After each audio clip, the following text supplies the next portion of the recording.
How's everybody doing? Hello and welcome back, my fellow anglers. Today we're going to tie up a Mayfly Nymph, and this Mayfly Nymph is unlike any you will find in any store, and it is better than any nymph you will find in any store. And I've never seen anybody tie it up like this online, so I'm releasing a whole bunch of Gary Borger's secrets here, but he shows you how to do it on his website, GaryBorger.com, and his son's website, FishFliesAndWater.com. But for the sake of simplicity and bringing it to you, I'm just gonna go right ahead and do it. Alright, so if you didn't see me show people how to do the fantail before, we just build up a lump towards the back of the hook here, right as the hook starts to bend. We build up a lump of thread, and the purpose of this lump is to cause our tail. Oh, actually, you know what? We don't, well, yeah, I'll leave that there. I was going to tie it with hackle feathers, and now I just realized that this is going to be a wet fly. This here is going to be a wet fly, so we don't want hackle fibers. We want to use a pheasant tail, alright? And I can still fantail the pheasant tail fibers, so I'll leave that little lump there. And what I'm going to do is just grab a clump of these pheasant tail fibers and clip them off. Okay, and we'll position these right here at the back of the fly. And we're going to start tying them in right in front of that lump that we created, and that's going to force these little fibers to fan out so they don't all stay in a uniform position. They're gonna splay out a little bit and look more natural. So we'll just tie that on there, and we'll head right back to where we started here once we've secured that on. And I like to use a reddish brown coloration as a general theme for Mayfly nymphs. Works very effectively. And so that's what I'm going to do here. Take this dubbing, this rabbit fur dubbing, very good stuff. And I'm going to blend these two sort of brownish, reddish brownish colors together to get sort of a mixture of it all. And we'll rip and tear at these a little bit here and overlap them until we get what we want. Alright, so I'm going to throw this on here. Now this is actually, a lot of people get scared when you tell them they got to tie up a dubbing loop. Without a dubbing loop twister, you can sort of manufacture your own out of like a clothespin or something. Anything that can cause the line to be really tight in a dubbing loop so you can twist it around and work. Alright, so we've got our reddish brown dubbing on our line here. We're gonna wrap it right up in here. And oh, you know what? I'm sorry. I don't know where I am today. It's early in the morning. That's what it is. What I'm going to do right now is I'm going to grab some of this copper wire. I really shouldn't be cutting it with my good scissors here, but oh well. So now that I've got about 2 inches of copper wire on here, maybe about 3 inches of copper wire, I'm going to tie it on, facing back towards the tail. We'll get it tied in there, nice and secure. Okay, now I can start wrapping this dubbing up on here. So we've got that copper wire facing back. We got our dubbing on here. We're ready to rock and roll. We go about 2/3 of the way up. You know, I'm really not happy with the way this dubbing. I grabbed kind of a bad clump of dubbing. It was already sort of smushed together and sort of lumpy. But we'll make it work. We'll make it work. We go 2/3 of the way up the hook, okay? Then, with the dubbing that we have left here, we're going to leave that dubbing on there. As you can see, I've got it there.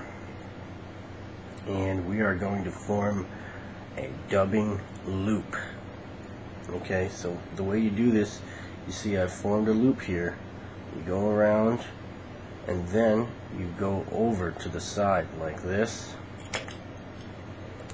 down below. So now I've wrapped a loop around the dubbing loop at its base, and now I'm wrapping ahead of it.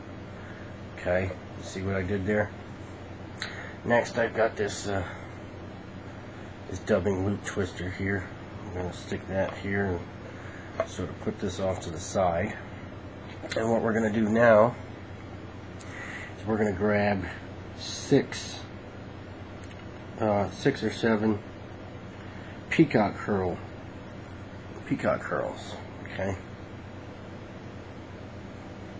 Alright, we got some peacock curls now. And what we're gonna do is clip the ends off so it's all even. Okay. And we're gonna tie these in. Alright, I like to try and tie them in upside down and back like a wing, basically. You tie them in upside down, when you pull them forwards, they'll be right side up, and they'll have the desired effect. Alright, so that's in there. Now at this point, right, I really could have done this before I tied in these peacock curls, but we're going to get everything out of the way. I should have done this before I tied in the peacock curls. It would have made my life a little bit easier here. I'm going to take this copper wire. Actually, I should be winding it backwards to the way I wound the dubbing on. Boy, yeah, this is going to be a pain with all this stuff in my way. I'm going to wrap it backwards. I really should have done this before I did the peacock curl. This is just a big mess for me, you know, isn't it? I always want to do things in the right sequence. Okay, so I'm going to wrap it in here. It's going to give it some flash under the water. And these Mayfly nymphs, when they're getting ready to hatch, they pump their bodies full of air, and they're buoyed in the water, and they shine and glisten. So I wrap this all the way up the body in nice, neat, decently tight little wraps, and the fish will see that glistening in the sunlight. And then I'll come up here and wrap it around a few times, right up at the thorax. Add a little bit of extra weight. Just keep it nice and tight right at the thorax. Don't worry about having loops that are that this is all going to be hidden. It's just there to add a little bit of extra tiny bit of weight right up here at the thorax. That's all that's there for. Okay, so we've got our dubbing loop tied on. We got all that going on. We got some dubbing in with the dubbing loop. Okay, we'll make sure that's still legitimate and good and on there, right? Okay. Now that that mess is over with, now I gotta come in here, grab some rabbit fur. Okay, I've got some rabbit fur here, and we're just gonna take a clump of it and we're gonna cut it about, oh, I don't know, I'd say about a little longer than, maybe about 1/4 of an inch long. Okay, well, no, I'd have to say about more closely to about almost 1/2 an inch. Not quite 1/2 an inch, but you know, maybe. Well, you'll have to gauge based on how big your fly is. Right now, I'm tying this on a size 10, which is pretty big, and so I'm leaving about a little more than 1/4 of an inch sticking out. And I placed it right alongside the dubbing. I don't know if you can see that. The rabbit fur might be kind of hiding that. But the dubbing is in there. Now I'm going to twist it right up. Okay? So we twist that bad boy right up. Alright. Now I can take this deal off of here. I just got this thing now. Okay, so now we begin wrapping this up here, and what we're going to do is, as we wrap where this rabbit fur has been twisted, with each wrap we want to pull back the hairs that we have wrapped on, so that we're not eliminating hairs that we've previously wrapped onto it. Okay, all the way up to the front. We'll just keep pulling it back, and I still got a little bit of dubbing on here right up at the head of this thing. Okay, and once we've gotten all that on there, we're going to take our thread and we're going to cinch it down. We're going to basically cross thread it. Make sure that don't go nowhere. Just wrap underneath it. Good 3 times, maybe 4. Okay, now that that is done, I'm going to cut the dubbing loop right out, right up against the eye of the fly. Okay, here's where the magic happens. Here's where this ugly, fandangled thing comes together. What we're going to do is take all these peacock curls, and I'm going to separate this rabbit fur and push it off to the sides, and pull the peacock curls over top of it. Okay, and pull these hairs all back. Try and make it all clean. And then we're going to wrap and secure these peacock curls right up here at the eye of the fly. Make several wraps in here, make sure it isn't going anywhere, and then pull the peacock curls back and make several wraps right at the bare part of the eye of the hook, so that it's very secure.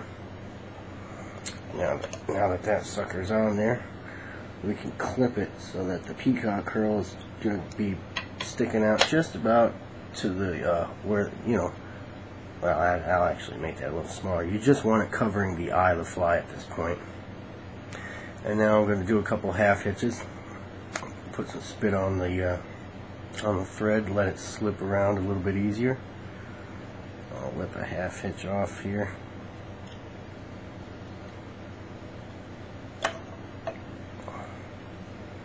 Throw that. I got a little bit too much thread out here and starting to lose control of it. I don't like to have a whole bunch of thread sitting around when I'm doing this sort of thing. I like to be right up close to it, usually. And so we get this thing going here. We get this fly finished off. Good 3 or 4 of these half hitches and you're pretty much set. Oh, you know what? That was a negative. That sucker's on there. That sucker's not going nowhere. Alright, we turn that thing loose. Like I said, we want just to trim these peacock curls right up so that they're just to the point of the eye of the fly. Okay, and what we are left with is a very impressionistic, very realistic imitation. Let me show you that to you sideways here for the camera. That's what you're dealing with there. Any sort of overdressing, you can just kind of pull it out or clip it off, doll it up, make it look pretty. But those rabbit hairs, when they get in the water, they really wave around and give a really, really sort of realistic impressionism in the water. And you got to kind of gauge just how much of this stuff you're going to put into your fly. I perhaps put a little bit too much in there, but you know, for the sake of the video, there she be. And that, yeah, it's pretty fuzzy, I know. You can actually go in there and start plucking some of it out if you pull hard enough on it, right out of the loop that you twisted up. But that sucker, that's a fish catcher right there, boys and girls. Sort of point the fibers down a little bit, and you got yourself a copper ribbed, reddish brown, fan, pheasant tail, rabbit haired, dubbing loop twisted, peacock curled, wing cased Mayfly nymph that catches them over and over and over again. That rabbit fur really waves around a lot in the water. If anybody's ever played around with rabbit fur, you know what I'm talking about. That's not going to look like that once it gets in the water. All those legs are going to just, you know, water right up and start to sway around in the currents. Very good fly. Have fun tying it up. I know it can be a little tricky playing around with dubbing loops and all that, but if you want to have something good, sometimes you just gotta work for it. So tie it up, try it out. I know it works. I've caught tons of fish on it, and that's good for medium to large size mayflies. You can go ahead and tie it on little tiny hooks if you want to go nuts, but really there's no need for it. There's simpler patterns for small mayfly nymphs, but that is a highly effective fly, and I suggest you try it. Take care, and I'll see you next time.